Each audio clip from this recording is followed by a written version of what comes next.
வரும்போது அங்கே நிலச்சரிவு வந்து ஏற்பட்டிருக்கு. இதுக்கு முன்னாடி அந்த மாதிரி ஒரு லேண்ட்ஸ்லைடை அங்கே பார்த்ததே இல்லைன்னு அங்கே இருக்கக்கூடிய மக்களுமே சொல்லியிருக்காங்க.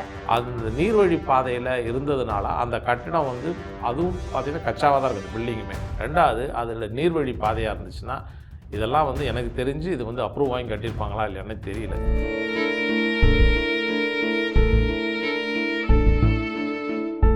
ஒரு கோவிலுமே அந்த ஆற்றுல அந்த வெள்ள தண்ணியில் அடித்து செல்லப்பட்டிருக்கு.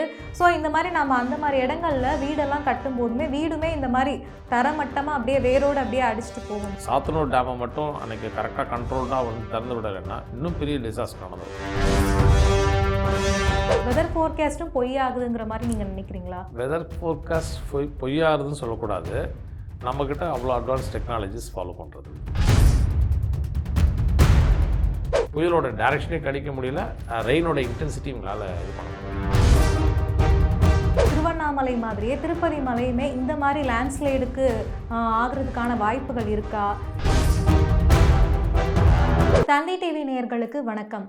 பெஞ்சல் புயல் பாதிப்பு அப்படிங்கிறது சென்னையில் தான் அதிகமாக இருக்கும் அப்படின்னு எதிர்பார்க்கப்பட்டு இருந்த நிலைமையில் இப்போது கடலூர், திருவண்ணாமலை, அதுக்கப்புறம் விழுப்புரம் இந்த மாதிரியான மாவட்டங்கள் அதிக அளவில் பாதிக்கப்பட்டிருக்கு. ஸோ இந்த மாதிரியான பேரிடர் காலங்களில் என்ன மாதிரியான முன்னெச்சரிக்கை நடவடிக்கைகளை எடுக்கணும் அப்படிங்கிறதுக்காக நிறைய விஷயங்கள் நிறைய பேர் சொல்லிட்டு வந்தாலுமே அதுக்காக நம்ம கூட கான்வர்சேஷன் பண்ணுறதுக்காக பேரிடர் மேலாண்மை நிபுணர் மாதவன் அவர்கள் இணைஞ்சிருக்காங்க. வணக்கம் சார். வணக்கம். பொதுவாக நம்ம பேரிடர் அப்படின்னு சொல்கிறதுக்கு அடிப்படையில் என்ன காரணம் அப்படின்னு கேட்டிங்கன்னா, அதாவது சின்ன சின்ன மழை, வெள்ளம் இதெல்லாம் வந்து அங்கே உள்ள மக்களே அவங்கள பாதுகாத்துக்கிறதுக்கு அவங்களே முடியும். பேரிடர் அப்படின்றச்ச அவங்களால பாதுகாக்க முடியாமல், தன்னை பாதுகாத்துக்க முடியாமல் பிற எக்ஸ்டர்னல் ஏஜென்சி வேறு வெளியிலேருந்து வர்றதை தான் நாங்கள் பேரிடர் அப்படின்னு வகைப்படுத்துகிறோம். பொதுவாக அந்த மழை காலங்கள்லேயும் மழையினால் டைரெக்டாக பாதிப்பு அப்படின்றத விட மழையினால் வெள்ளம், அதை சார்ந்து லேண்ட்ஸ்லைடு இந்த மாதிரியான காரணிகள் வந்து அதோட பாதிப்புகளை அதிகப்படுத்திடுது. இப்போ ரீசெண்டாக நடந்த இந்த சம்பவத்தை எடுத்துப்போமே, இந்த புயல் இப்போ மழை வந்து சென்னை அதிகமாக தாக்குன்னு எதிர்பார்த்தாங்க. ஆனால் இந்த புயலோட இது எப்படி ஆச்சுன்னு சொன்னிங்கன்னா அதோட ஸ்பீடே குறைஞ்சிருச்சு. ஸ்பீடு குறைச்சினாங்கன்னா அதிகமான எப்போவுமே காற்று வேகம் குறைஞ்சனால மழை அதிகமாக பெய்யும். ஸோ அந்த மாதிரியான ஒரு சுச்சுவேஷன் தான் இதில் அரைஸ் ஆச்சு. அதை தாண்டி பார்த்திங்கன்னா சென்னையை நோக்கி வந்துட்டு இருந்த புயல் சென்னையை வராமல் கடலூர், விழுப்புரம் அந்த பக்கத்தில் அது கரையை கடக்கிறச்ச அதோட இன்டென்சிட்டி அதிகமாக இருந்துச்சு, மழை பொழிவும் அதிகமாக இருந்துச்சு. ஸோ இதை யாரும் எதிர்பார்க்கல. பொதுவாக ஈவன் பாண்டிச்சேரிலையும் சரி, சென்னையிலையும், அது விழுப்புரத்துலையும் சரி, கடலூர், பாண்டிச்சேரி, இது விழுப்புரம், திருவண்ணாமலை வரைக்கும் இதோட தாக்கம் இருக்குது. இன்னும் சொல்லப்போனால் பார்த்தீங்கன்னா திருவண்ணாமலை அப்படின்னு வரும்போது அங்கே நிலச்சரிவு ஏற்பட்டிருக்கு. இதுக்கு முன்னாடி அந்த மாதிரி ஒரு லேண்ட்ஸ்லைடை அங்கே பார்த்ததே இல்லைன்னு அங்கே இருக்கக்கூடிய மக்களுமே சொல்லியிருக்காங்க. ஸோ அந்த ஒரு லேண்ட்ஸ்லைட்னால கிட்டத்தட்ட ஒரு 7 பேர் இறந்திருக்காங்க. அந்த சூழ்நிலை ஏற்பட்டிருக்கு. வயநாட்டிலையுமே இந்த மாதிரி ஒரு இன்சிடென்ட் நடந்துச்சு. இந்த மாதிரி அங்கே அதாவது மலைப்பகுதிகளில் ரிசார்ட் கட்டினாலையுமே அந்த மாதிரி ஒரு சில விஷயங்கள்னால லேண்ட்ஸ்லைட் ஏற்பட்டு நிறைய பேர் இறந்தாங்க. ஸோ இந்த மாதிரி லேண்ட்ஸ்லைட் ஏற்படுறதுக்கு என்ன ஒரு காரணமாக இருக்குது? ஏன்னா இது வரைக்கும் எங்கள் லேண்ட்ஸ்லைடே நாங்கள் பார்த்ததுலன்னு திருவண்ணாமலை மக்கள் சொல்லிட்டு இருக்காங்க. அதாவது திருவண்ணாமலையோட சினோரியோ வேறு, வயநாடோட சினோரியோ வேறு. வயநாடை பொறுத்த வரைக்கும் அப்படின்னு கேட்டிங்கன்னா அது டோட்டலாகவே மலை பிரதேசம். ஸோ அங்கே வந்து கட்டுமானங்கள் பொதுவாக வந்து ஒரு கட்டுமானம், ஒரு பில்டிங் கட்டுறாங்க அப்படின்னு கேட்டிங்கன்னா அங்கே உள்ள மரங்களை எடுக்கிறாங்க. ஸோ மரங்கள் தான் பொதுவாக வந்து அதோட வேர்கள் வந்து அந்த மண்ணை தாங்கி பிடிக்கிற சக்தி. ஸோ சாயில் எரோஷன்றது மரத்தை எடுத்துட்டிங்கனாலே சாயில் எரோஷன்றது நடக்கும். சாயில் எரோஷன் நடந்துச்சுன்னு சொன்னாலே அது மேலே கட்டப்படுற எல்லா விதமான கட்டுமானங்களும் ப்ரோன் டு லேண்ட்ஸ் இது ரிஸ்க். காரணம் என்னன்னு கேட்டிங்கன்னா மண் பிடிப்பு இல்லை. மண் பிடிப்பு இல்லைனாலே அந்த கட்டடம் வந்து ஒரு ஏதோ ஒரு தீவிரமான மழை, அது இல்லாமல் நீர்வழி பாதையாக இருந்துச்சுன்னு சொன்னால் அந்த பில்டிங் எல்லாம் ஆல்வேஸ் ப்ரோன் டு ரிஸ்க்கு. திருவண்ணாமலையோட சீனரி டோட்டலி டிஃப்ரெண்ட். திருவண்ணாமலையில் இதுக்கு கடந்த காலகட்டங்களில் பார்த்தீங்கன்னா பெரிய அளவில் அங்கே வந்து லேண்ட்ஸ்லைடோ அதுமாரி நடந்ததில்லை. இதுலேயுமே பார்த்தீங்கன்னா திருவண்ணாமலையில் இன்றைக்கி நடந்த அந்த இன்சிடெண்ட்டில் பார்த்தீங்கன்னா அந்த நீர்வழி பாதையில் இருந்ததுனால அந்த கட்டிடம் வந்து அதுவும் பார்த்திங்கன்னா கச்சாவாக தான் இருக்குது பில்டிங்குமே. ஸோ மேலேருந்து அந்த மலையில் உள்ள கற்கள்லாம் உருண்டு விழுந்து தான் அந்த பில்டிங்கை சேரும் சகதியுமாக, ஆமாம், சேரும் சகதி தண்ணி எல்லாமே சேர்ந்து வந்தது. எதிர்பாராத நிகழ்வு இது. பொதுவாக வந்து திருவண்ணாமலையில் இதுக்கு முன்னாடி நிலச்சரிவு எதுவுமே கிடையாது. தமிழ்நாட்டை பொறுத்தவரைக்கும் நிலச்சரிவுக்கு அதிகமாக உட்படுற ஏரியாக்கள்னு பார்த்தீங்கன்னாக்கா நீலகிரிஸ் தான். அதை தாண்டி கேரளாவில் வயநாடுலாம் எடுத்துட்டிங்கன்னா இட் இஸ் ப்ரோன் ஃபார் இது. அதை பற்றி நிறைய ஸ்டடீஸ் இருக்குது. வயநாடு பற்றி பார்த்தீங்கன்னா கேரளாவில் வயநாடு அந்த இதெல்லாம் வந்து நிறைய லேண்ட்ஸ்லைட்ஸு அக்கரன்ஸ் ஆஃப் லேண்ட்ஸ்லைட்ஸ் வந்து ஃப்ரீக்வெண்ட்டாக இருக்கும். ஏன்னா அங்கே அதிகமாக மழை பெய்யும், நிறைய வந்து நிலச்சரிவு நடக்கிறது ரொம்ப காமனான விஷயம். அதுக்கு வந்து அங்கே வந்து நிறைய பாஸ்ட் ஈவெண்ட்ஸ் நிறைய இருக்குது. திருவண்ணாமலை பொறுத்த வரைக்கும் அந்த மாதிரி கிடையாது. திருவண்ணாமலை முக்கியமான காரணமே திருவண்ணாமலை நடந்த இன்சிடென்ட்டுக்கு அதிகமான மழைப்பொழிவு குறைந்த காலகட்டத்தில். ஸோ அப்போ தண்ணி என்ன இருக்குது, ஃபுல்லாக வெளியில் வந்திருக்கு, அந்த மலையில் சரிஞ்சு வந்திருக்கு, கீழே உள்ள நிறைய அங்க அருவிகளுமே சின்ன சின்னதா உருவாயிருக்குன்னு சொன்னாங்க. அதனால தான் அந்த பிரச்சனையே. அதனால வந்து திருவண்ணாமலை இன்சிடென்ட்டை வந்து ஜென்ரலாக நடக்கிற வேர்ஷனாக எடுத்துக்க முடியாது. இது என்னைக்கோ எப்போ ஐசோலேட் நடக்கிறது. பொதுவாக வந்து ஸோ அப்போ அங்கே தங்க வைக்கப்படலாமா மக்கள் அந்த இடத்துல? பொதுவாக இந்த மாதிரி மலைப்பகுதிகளில் சரிவான பகுதிகளில் கட்டணம் கட்டுறது வந்து நாட் அட்வைசபிள். ஈவன் அதர்வைஸ் கட்டணம் கட்டுறதே கூட தகுந்த பாதுகாப்போட கட்டணும். ரெண்டாவது அதில் நீர்வழி பாதையாக இருந்துச்சுன்னா, இதெல்லாம் வந்து எனக்கு தெரிஞ்சு இது வந்து அப்ரூவ் வாங்கி கட்டியிருப்பாங்களா இல்லையானே தெரியல. இது வந்து நீர்வழி பாதையாகவும் இருக்குது. அதை பார்க்குறச்சே தெரியுது நீர்வழி பாதையும் இருக்குது. தண்ணி வந்து அதனால் அது வந்து இந்த மாதிரி இடங்களில் கட்டணம் கட்டுறதை கூடிய வரைக்கும் தவிர்க்கணும். அதாவது ஒரு பொதுவாக அந்த பேரிடரில் வந்து 2 விஷயத்தை நம்ம பார்க்கணும். அரசாங்கம் மட்டுமே எல்லா விஷயத்தையும் அரசாங்கத்தை மட்டும் ப்ளேம் பண்ணுறது தப்பு. மக்களுடைய கான்ட்ரிபியூஷன் நிறைய இருக்குது. ஒரு பொதுவாக ஒரு நிலத்தை வந்து பயன்பாட்டு வகையில் நிறைய இடங்களில் நம்ம வந்து பிரித்து வச்சுருக்கோம். ரெசிடென்ஷியல் ஏரியா, கமர்ஷியல் ஏரியா, அந்த மாதிரி நிறைய இடங்களில் விவசாய பகுதி அப்படின்னு நிறைய இடங்களில் பிரித்து வச்சுருக்கோம். அந்த நிலப்பகுதி பயன்பாட்டுக்கு தகுந்த மாதிரி இங்கே கட்டலாமா அப்படின்ற இடத்துல கட்டிடம் கட்டுறது தப்பு கிடையாது. கட்டிடம் கட்டக்கூடாத இடத்துல ஏரியிலையும் அவங்க ஆற்றுலையும் போய் கட்டடத்தை கட்டினாக்கா நாளைக்கு சென்னையில் பல பகுதிகளுமே அப்படி தானே இருக்குது. இல்லை, சென்னையோட க்ரோத் எப்படின்னு இருந்துச்சுன்னு பார்த்தீங்கன்னாக்கா, சென்னையில் வந்து நிறைய இடங்களில் ஏரி இருந்துச்சு. இப்போ வேளச்சேரி ஏரியா இருக்கட்டும், நிறைய இடங்களில் ஏரி இருந்துச்சு. அந்த ஏரியிலேயே நிறைய இடங்களில் தூர்த்துட்டு அரசாங்கமே ஹவுசிங் போர்டு மூலமாக நிறைய இடங்களில் முகப்பேர் ஏரி ஸ்கீம் பேரே முகப்பேர் ஏரி ஸ்கீமு, வேளச்சேரி ஏரி ஸ்கீம், இப்படி அரசாங்கமே நிறைய இடங்களில் வந்து சென்னையோட வளர்ச்சிக்காக வேறு என்ன பண்ணுறதுன்னு தெரியாமல் இருந்த ஏரிகள். ஏன்னா ஏரியோட பயன்பாடு எப்படி இருந்துச்சுன்னா, அந்த காலத்தில் விவசாய நிலங்கள் இருந்துச்சு சென்னையில். அதனால் விவசாயத்துக்காக நிறைய ஏரிகளை அந்த காலத்தில் உருவாக்குனாங்க. அந்த ஏரியாவில் எல்லாத்தையும் இப்போ தூர்த்துட்டு மணல் மொத்தம் கொட்டி ஹவுசிங் போர்டு பிளாட்டாக போட்டு லேஅவுட்டாக போட்டு ஹவுசிங் போர்டு விற்றாச்சு.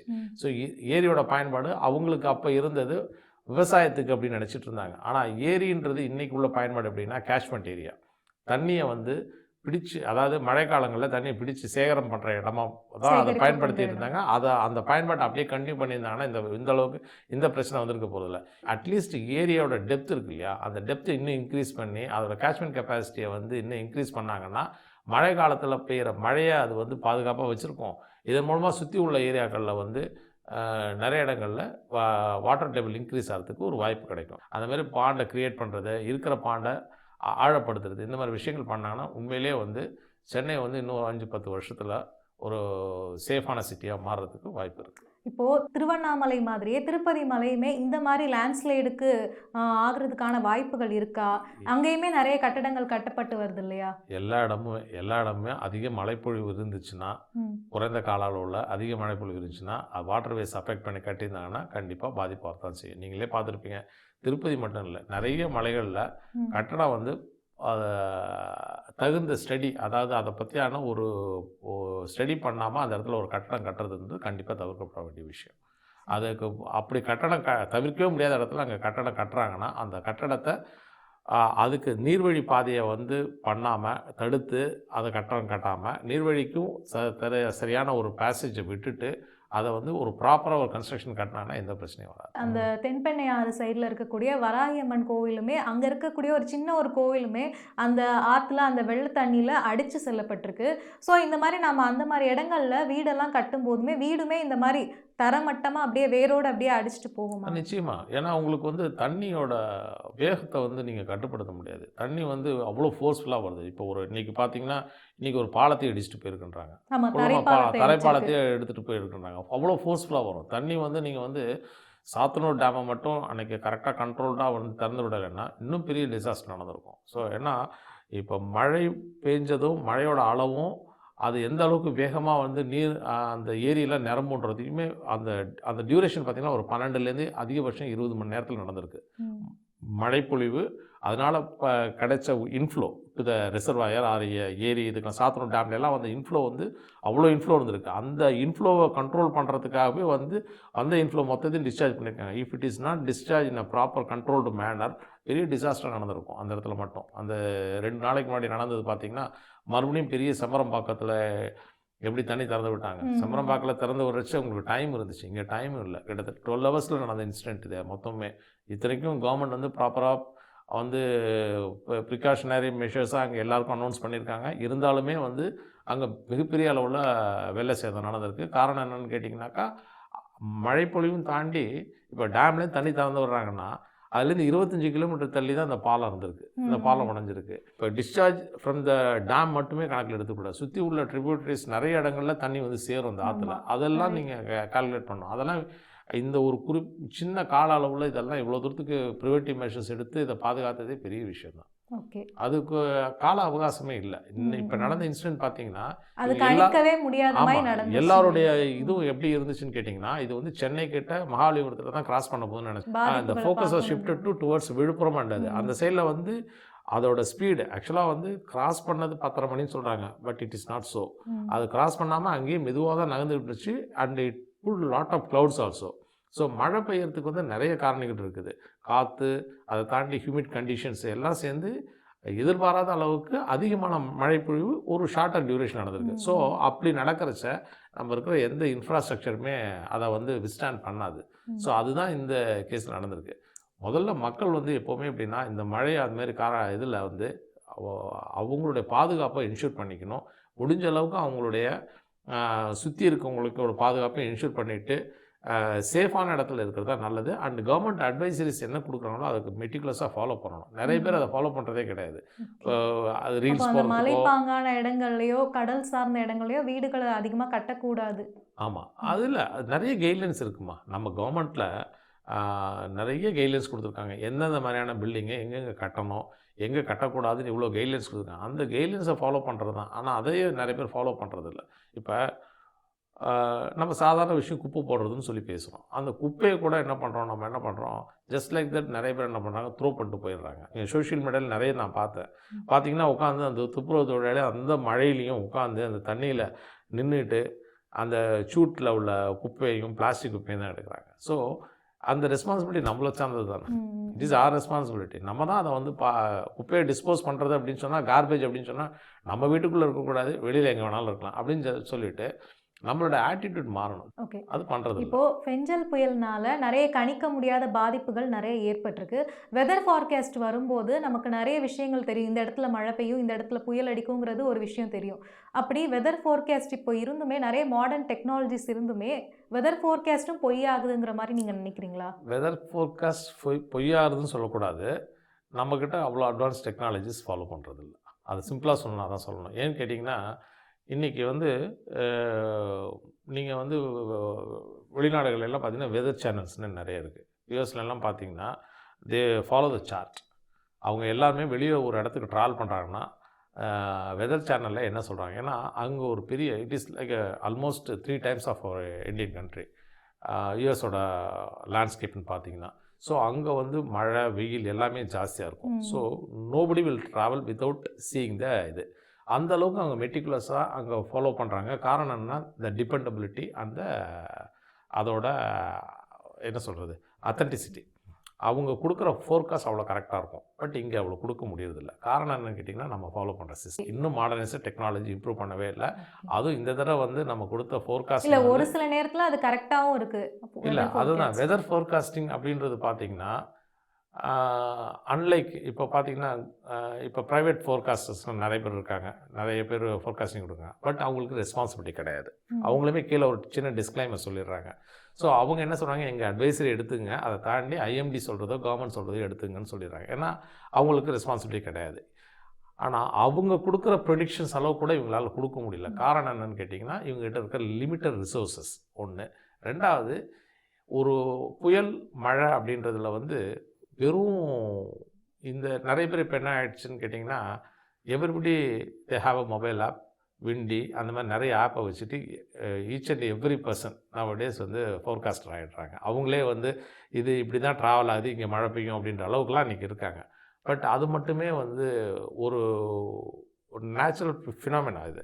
இதில் வந்து மழை பெய்யறதுக்கு வந்து வெறும் க்ளவுட் மூவ்மெண்ட்டோ இல்லை விண்டோட டைரெக்ஷனோ மட்டும் கிடையாது. அங்கே இருக்கிற லோக்கல் பேராமீட்டர்ஸ் நிறைய இருக்கும். அதாவது ஹியூமிட் கண்டிஷன் சொன்னேன் இல்லையா, அந்த மாதிரி நிறைய விஷயங்கள் தான் ஒரு மழையை வந்து தீர்மானிக்கிறது. ஸோ நம்மளால் வந்து அக்யூரசி லெவல் வந்து நம்மக்கிட்ட நிச்சயமாக அந்தளவுக்கு கிடையாது. பொதுவாக வந்து நம்மக்கிட்ட இருக்க சேட்டலைட் இமேஜஸ், நம்ம கொடுக்குற டேட்டாஸுமே இவங்களுக்கு கொடுக்குற ரிசோர்ஸை வச்சுட்டு இவங்களால கொடுக்க முடியல. அதுதான் இந்த பர்டிகுலர் ஈவெண்ட்டில் நடந்த பெரிய ஃப்ளா அது. அதனால தான் இவங்களால வந்து இவ்வளோ கரெக்டாக இவங்களால கணிக்க முடியல. புயலோட டைரெக்ஷனே கணிக்க முடியல. ரெயினோட இன்டென்சிட்டி இவங்களால இது பண்ண முடியல.